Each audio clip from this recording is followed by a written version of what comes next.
Nate has always been a special, unique child. He's always been very caring about other people. What started as a typical day on the golf course last July ended as anything but typical for 12-year-old Nate Burke. Nate and his best friend Carson were out hitting balls on the driving range when Mother Nature took a turn for the worse. About 5 or 10 minutes after we started hitting balls at the driving range, we saw a lightning bolt off into the distance. And then I remember them saying that there was lightning, so they blew the horn and everybody was starting to walk back in. As we were all walking in, we heard a loud bang.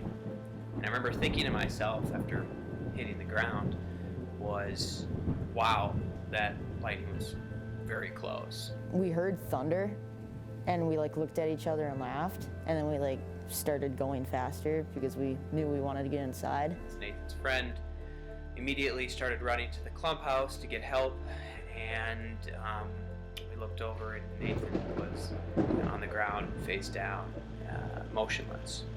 The lightning strike threw Nate approximately 8 feet in the air, and the blast singed his hair and clothes.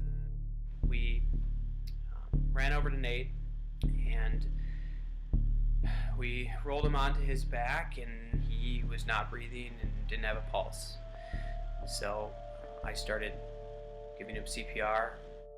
When the phone call came in, I thought Carson was joking. By the third time, and he told me the ambulance was there, I knew he was serious. I fell to my knees and I just started praying. He was critically ill when he came in. He wasn't breathing, he wasn't moving. I didn't know if he was alive. I didn't know if he was breathing. We didn't know the extent of his injuries. And when we found out, we were scared. You know, we just really relied on all those professionals that were gathered to take care of our son. Neither the Burkes nor the Duluth community knew what to expect, but one thing was for certain. His friend Carson would remain right by his side through it all. It's hard to imagine one without the other. They feed off each other and get strength from each other, and it's really great. Thankfully, he's made a full recovery. When I woke up, I thought I was checked in hockey, and I didn't really know where I was. I don't remember, at least. He was in the hospital for 4 days.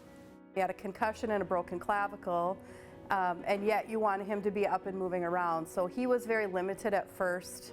It's an amazing thing to survive, let alone to come back and basically be 100%. As everyone knows, this is nothing short of a miracle. I mean, Nate, he's now getting straight A's and is apparently a really good hockey player. After what Nate says felt like a long 6 months, he's getting stronger every day and is back on the ice with his buddies playing for the Piedmont Denfeld Hunters Pee Wee A team. To play the game is just really important to him. Nate's first practice back was definitely a big confidence booster for the team. Everybody was really excited to see him back in his skates. It's really fun to just be out there and playing. They were so thankful for him to be back. He was thankful to be back, and it's just an amazing group of boys.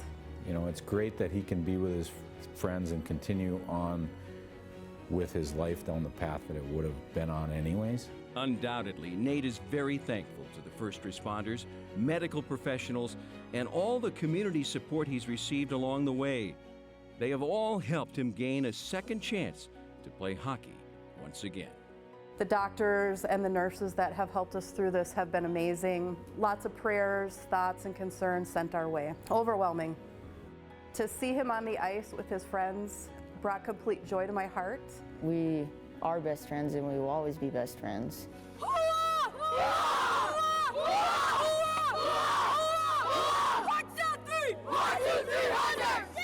If he wasn't part of this group still, this team, and playing at the level that he's playing at, we'd all be heartsick.